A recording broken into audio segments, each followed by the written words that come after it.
బతుకమ్మ వేడుకలను భారీ ఎత్తున నిర్వహించేందుకు సిద్ధమైన తెలంగాణ ప్రభుత్వం వాటిని రాష్ట్రంలో పర్యాటక పారిశ్రామిక రంగాల అభివృద్ధికి ఉపయోగించుకోవాలని భావిస్తోంది. ఈసారి ఢిల్లీలోనూ ఉత్సవాలను నిర్వహించడంతో పాటు దేశ విదేశీ ప్రముఖులను ఆహ్వానించనుంది. గ్రామీణ జీవనానికి ప్రతీకగా నిలిచేలా బతుకమ్మ ముద్రను రూపొందించింది.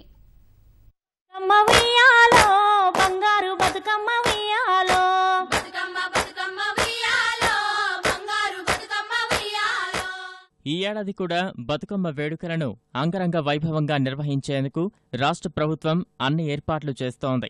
ఇందుకోసం కొత్త చిహ్నాన్ని రూపొందించింది. మహిళలు రంగురంగుల పూలను పేర్చి బతుకమ్మ ఆడుతున్న చిత్రాలతో ముద్రను తయారు చేసింది. చెరువు, చెట్లు, పూలు, పచ్చిక బయళ్లు తదితర చిత్రాలను ఈ చిహ్నంలో చేర్చారు. ఈ నెల 12 నుంచి 20 వరకు బతుకమ్మ ఉత్సవాలను ప్రభుత్వం అధికారికంగా నిర్వహిస్తోంది. ఇప్పటివరకు బతుకమ్మకు ప్రత్యేక ముద్ర లేదు. గతంలో బతుకమ్మ చిత్రాలను వాడేవారు.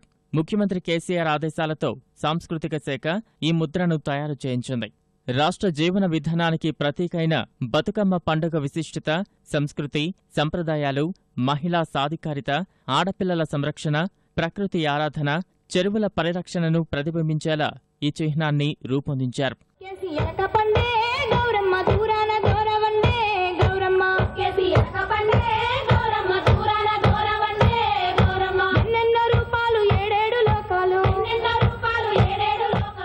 బతుకమ్మ వేడుకలను ఈసారి దేశ రాజధాని ఢిల్లీలోనూ ఘనంగా నిర్వహించాలని ప్రభుత్వం నిర్ణయించింది. ఈ ఉత్సవాలకు కేంద్ర మంత్రులు, వివిధ దేశాల రాయబారులు, పారిశ్రామిక దిగ్గజాలు, క్రీడాకారులు, ఇతర ప్రముఖులు, పాత్రికేయులను ఆహ్వానించనున్నారు. రాష్ట్రాన్ని పర్యాటకంగా, పారిశ్రామికంగా అభివృద్ధి చేసేందుకు ఈ వేడుకలను ఉపయోగించుకోవాలని ప్రభుత్వం భావిస్తోంది. ఈ నెల 12 నుంచి నిర్వహించనున్న జాతీయ, అంతర్జాతీయ పోటీల ప్రణాళికను సాంస్కృతిక శాఖ ఖరారు చేసింది. పర్యాటకుల కోసం ప్రత్యేక ప్యాకేజీలను ప్రవేశపెట్టాలని ప్రభుత్వం యోచిస్తోంది.